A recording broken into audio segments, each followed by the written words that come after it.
What is up, everybody? It is your boy Farai. Thank you once again for tuning in. If you are new here, feel free to subscribe and join the community. All sorts of mixing related tutorials in FL Studio.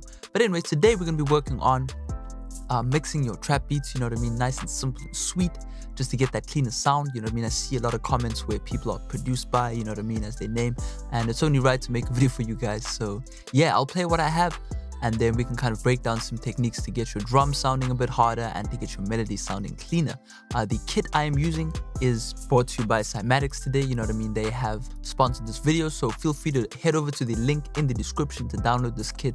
Some really nice sounding guitars, you know what I mean. I've been playing around all weekend with them, and there's some really cool stuff you can kind of mess around with. So yeah, without further ado, let's play what I have and we can break down some techniques. Let's get it.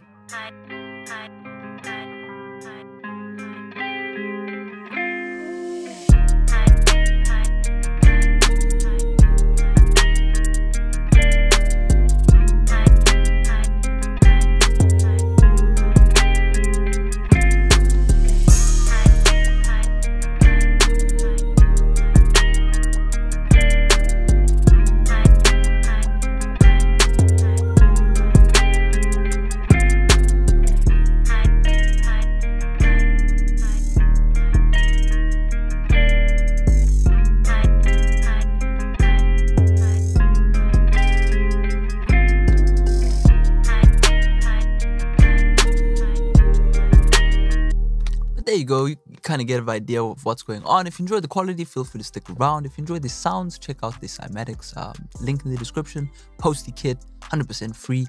I'm pretty sure all you have to do is sign up. But anyway, so the first thing that you know, we need to focus on when making our beats is we need to have an objective. So basically, I pulled up the sample right here, which would be this guitar. And that's going to be our driving force to, you know what I mean, our driving force to really make the beat bounce, right? So we need to base everything around that. So the first thing I like to do is just level that, you know what I mean? So I drop the level, basically without any of the effects. And by the way, these sounds are really well mixed, you know what I mean, for as they are. All I did, you know what I mean, to make them more trap is just to remove some of the bass because I don't want them to clash with the drums, you know what I mean? So that's the first thing I'm looking at is I listen to my sample or my main chord progression, whatever I'm adding in first. Some people start with drums. I like to start with melody. All I'm doing is EQing out, and then I added a bit of distortion. Now, if you do not own this Aphex plugin, you could just use Fruity Blood Overdrive. Very similar thing. All I really want to do with it is enhance the higher mids of the beat. So if you understand a bit about distortion, it's really just creating a more overall sound. It's kind of adding distortion to make your sound a bit fuller. That's kind of an easier way to describe it. But yeah, same thing almost.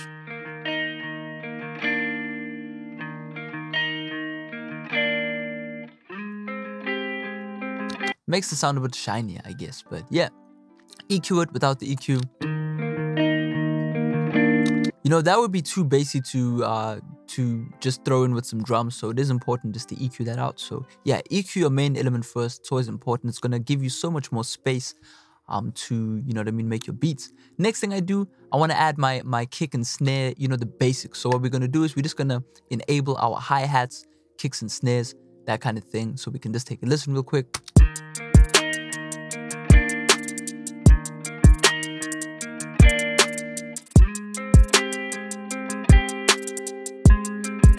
So yeah, as you can see right there, in this order, this is how I make my beats. Or actually going upwards, my bad. Kick I'll add last, or even first actually in this scenario. So it would sound like this.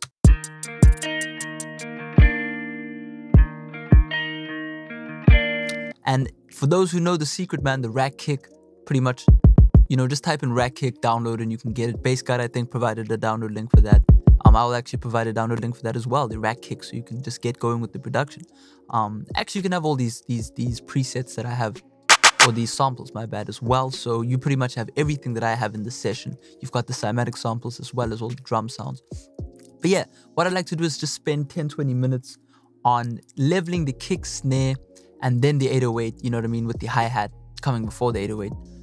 Hopefully that makes sense. But, you know, because those are the main things, you know, TM808 said it a while ago, those are going to be the elements that add the bounce to the song. It makes it hip-hop, you know what I mean? So I kind of just loop the beat, so you can kind of just go ahead and create and click on the select tool, just drag, and then I'll just listen like this for 10-20 minutes.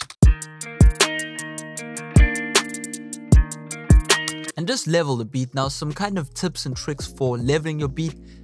Personally, I don't try and mangle these samples too much, because for the most part, all of these generic sounds, right, that are floating around the internet, like the snare, for example, it already has been mixed. So all I really want to do is maybe remove a tiny bit of bass and add a tiny bit of reverb. You know what I mean? I won't do much more than that.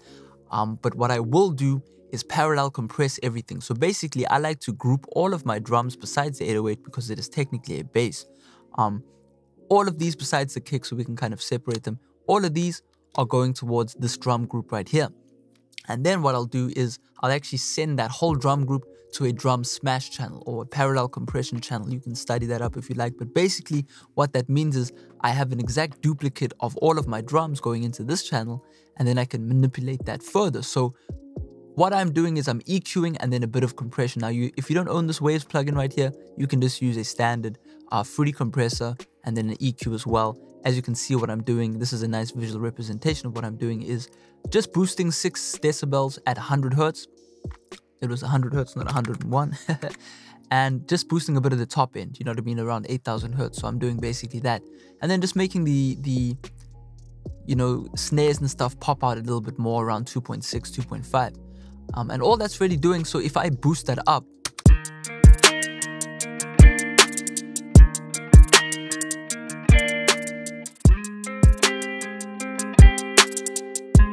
right? Can you see that right there? So as I said before, I don't want to mangle these sounds that have already been EQ'd and compressed. You know, that doesn't mean I can't mangle the duplicate of that, right? And then blend that back in with the original sounds. That's going to make your sound so much more full. If you can do this, you are miles ahead of the game. So yeah, kind of just another tip on leveling. Kind of level the kick with the bass, or the kick with the snare, my bad, as a good kind of prime example. If I just want to listen to both of those elements alone,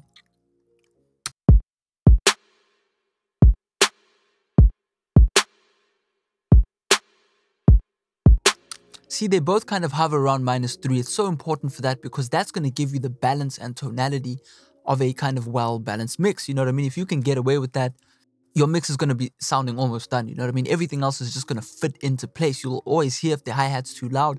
You can then hear if the, you know what I mean, open hat is too crazy. You know what I mean? I generally drop the cymbals. That's another kind of tip. You can kind of see the crashes are not too crazy.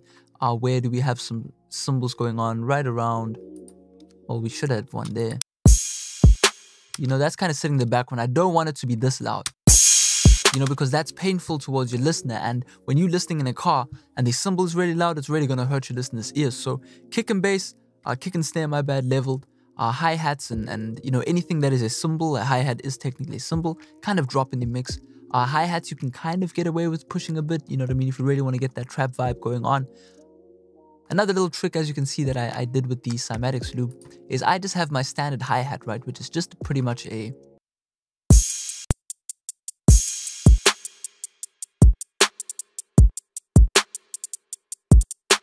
You know, that's cool, but, you know, it's been done before. There are hundreds of beats out there with that exact kind of pattern. So what you can do is add a second one.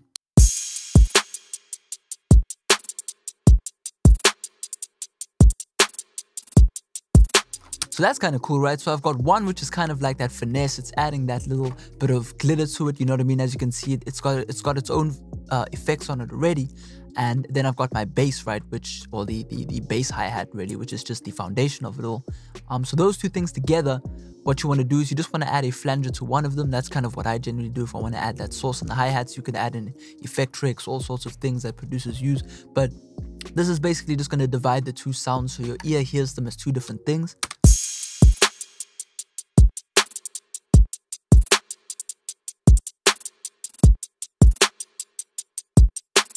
You know what I mean? That's just going to add that sauce right there. So yeah, keep it simple with the drums.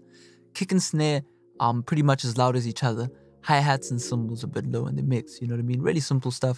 And then that also applies to percussion and those kind of things. You can kind of drop the percussion as well, because you don't want too much percussion going on in the beat besides kind of like your additional snare. You know what I mean? So for example, if we had our... You know, we can kind of just drop that in level as well. Okay, that's a bit too soft. Do we have a better one? Yeah, that can work. So we'll drop that. Oh, my bad.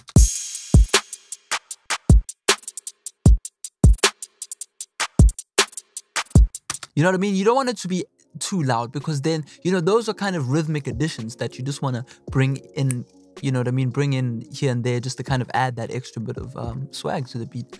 So yeah, next thing I do, like, we kind of push over to the melodies. Guitar, you've seen what I've done. You know, but we can't just have that going through the whole beat, and obviously let's add in our 808.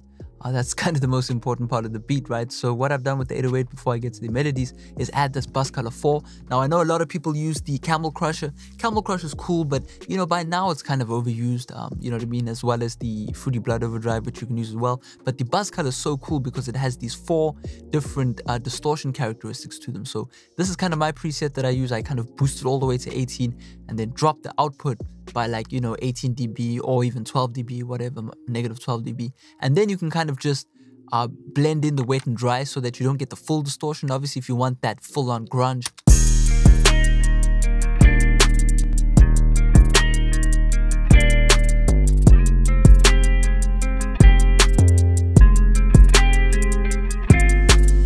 You know what I mean? It's like giving you the option to have 5 different 808s, and you could even automate them in and out. You know, you can just automate the clip, you know. So this is the Air Windows Bus Color 4, really amazing for 808s, just gives it that kind of punch as well as that clarity as well.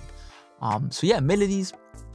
You know, as I said before, you don't want just one melody going through the whole track. So if you're going to add in your little melodies here and there, so I've got this, you know, really simple stuff just to, you know what I mean, fairy dust on top of the track. I think this is the Omnisphere, yeah. What I like to do with all those kind of sounds, leads, and all these little sounds, just kind of go to where it gets a bit more busy. We'll solo just the melodies.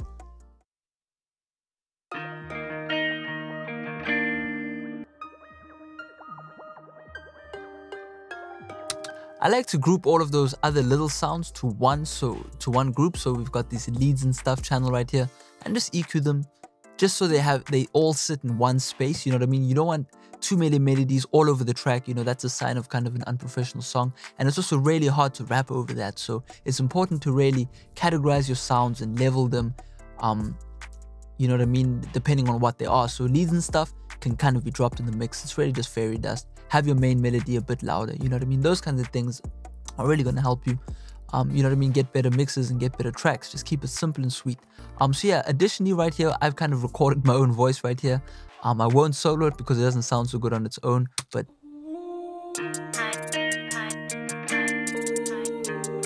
because, you know what I mean, every cloud rap, Post Malone type song needs that vibe on it. So obviously I've just done auto-tune. I've done the RVox as well, just to boost it. You can use a Fruity compressor, it doesn't really matter what you use. I just use this because it's really quick to get volume.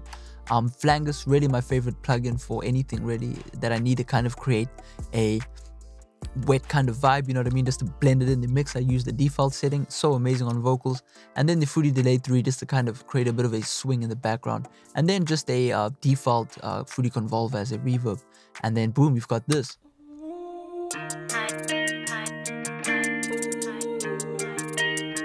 And it just sounds so good with everything, you know what I mean?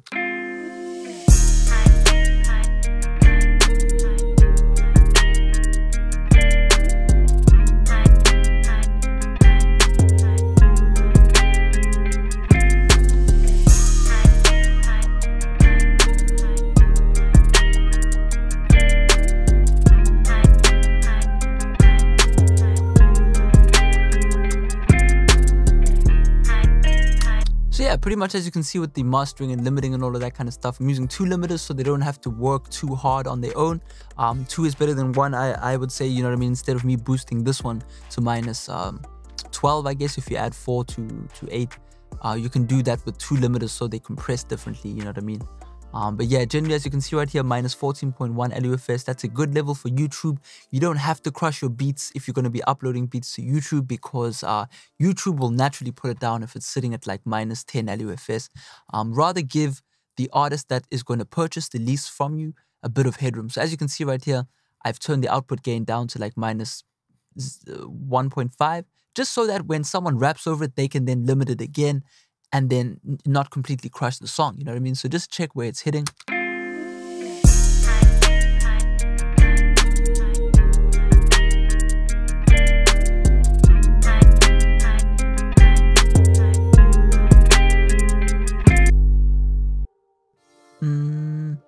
yeah, there you go, man. You know, I hope you enjoyed the video.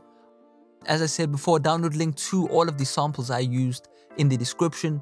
Feel free to go to Cymatics and download these sounds. I'll kind of just play another one that I had, because right before I started this video, I put in another sample and I almost wanted to use that, but you know, I had to kind of stick to what I had.